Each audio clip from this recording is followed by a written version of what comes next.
Hi friends, welcome back to our channel Ivika cooking and crafts.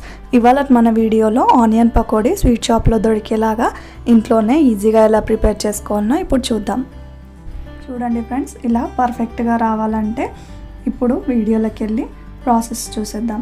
దీనికి కావాల్సిన పదార్థాలు, తయారీ విధానం: ఉల్లిపాయలు, బేసన్ పిండి, అల్లం వెల్లుల్లి పేస్ట్, కరివేపాకు, ధనియాలు, బియ్యం పిండి, ఉప్పు, కారం.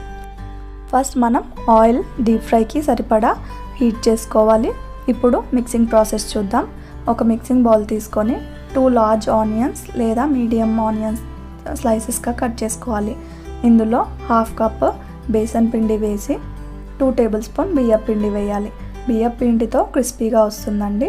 1 టేబుల్ స్పూన్ కారం, ఉప్పు సరిపడా, 1/2 టేబుల్ స్పూన్ అల్లం వెల్లుల్లి పేస్ట్, ధనియాలని కచ్చాపచ్చాగా దంచి వేయాలి, 1 టేబుల్ స్పూన్, ఇంకా కరివేపాకు కూడా వేసి అన్నీ మిక్స్ చేసుకోవాలి.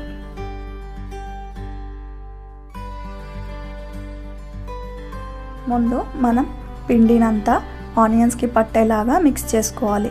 ఆనియన్స్లో వాటర్ ఉంటుంది కదండి, అదే సరిపోతుంది.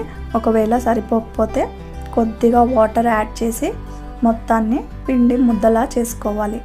మరీ లూజ్గా కలుపుకోవద్దండి, కొంచెం గట్టిగానే ఈ పిండి ముద్దను చేసుకోవాలి. మరీ లూజ్గా చేసుకుంటే అంత టేస్ట్ రావు. చూడండి, వీడియోలో చూపించే విధంగా కొంచెం గట్టిగా పిండి ముద్దని తడిపి పెట్టుకోవాలి.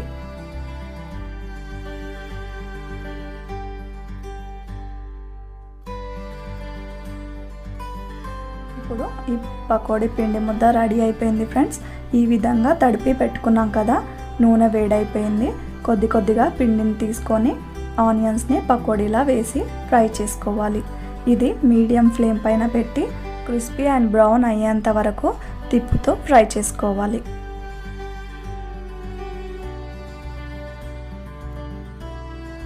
పకోడీ చిన్న చిన్నగా వేసుకుంటే టేస్టీగా క్రిస్పీగా ఉంటుంది ఫ్రెండ్స్.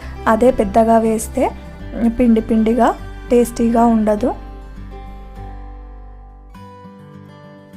పకోడీ పర్ఫెక్ట్గా రావాలంటే ఆయిల్ చాలా హీట్ ఎక్కిన తర్వాత వేసుకోవాలి. అండ్ వేసుకున్న తర్వాత దాన్ని మీడియం ఫ్లేమ్లో పెట్టి ఫ్రై చేసుకోవాలి. హై ఫ్లేమ్లో పెడితే అది లోపల కుక్ అవ్వకుండా పిండి పిండిగా ఉంటుంది. చూడండి ఫ్రెండ్స్, పకోడీ గోల్డెన్ కలర్కి టర్న్ అయిపోయింది కదా. ఇప్పుడు దీన్ని టిష్యూ పేపర్లోకి ట్రాన్స్ఫర్ చేసుకుందాం. ఇదే విధంగా పిండి మొత్తం ఇలానే ఫ్రై చేసుకొని పెట్టుకోవాలి. చూడండి, సేమ్ స్వీట్ షాప్లో మీకు బయట దొరికే విధంగా టేస్టీగా క్రిస్పీగా వస్తుంది ఫ్రెండ్స్ పకోడీ. ఇంట్లోనే ఇలా టేస్టీగా చేసుకొని టీ టైంలో సర్వ్ చేసుకోండి. అండ్ సాస్తో తింటే కూడా చాలా బాగుంటుంది.